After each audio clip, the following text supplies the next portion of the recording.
so happy for you. And we'll miss you. Hello, Ma'am Azzy. I'm gonna miss you. I hate you for leaving, but, you know, okay lang din kasi I know you're gonna do great things. So, see you when I see you, and text na lang tayo kapag may update na tayo kay you know who. Bye-bye! Hi, Ma'am Azzy. Mamimiss kita. Gusto ko lang sabihin sa'yo na super proud ako sa'yo. Isa ka sa pinaka-reliable, pinaka-efficient na taong kilala ko. Na-amaze lang talaga ako how you juggle things in your life. And I know you'll do great. You'll do amazing. And whatever path you'll take, we're just here to support you. Mamimiss ko yung mga tawanan natin, mga kulitan natin.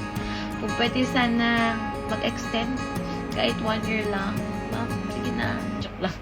Pero yun, I'm proud of you, ma'am. Good luck sa future endeavors. Love you. I miss you.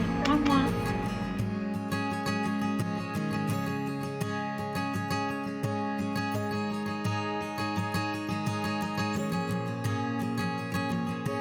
Ma'am Azzy, wishing you the best in everything that you decide to do from now on. Kahit sad man na aalis ka, you know, we know that you're gearing up to do bigger and better things. And thank you so much for all the bonding, for all the laughs we've shared. Sobrang mamimiss ka namin. Super duper duper. Mwah! Ingat you!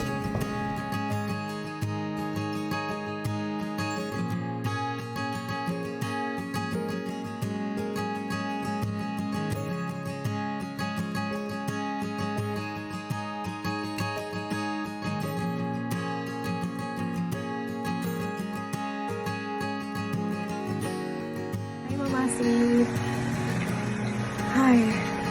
But then, I'm so happy for you na step by step, nararating mo na yung dreams mo. Konti na lang. I know kung anong dahilan, bakit kailangan mong gawin yan. Not because of dahil gusto lang, but for the sacrificial love for your family. And sobra akong saludo sa'yo when it comes to that.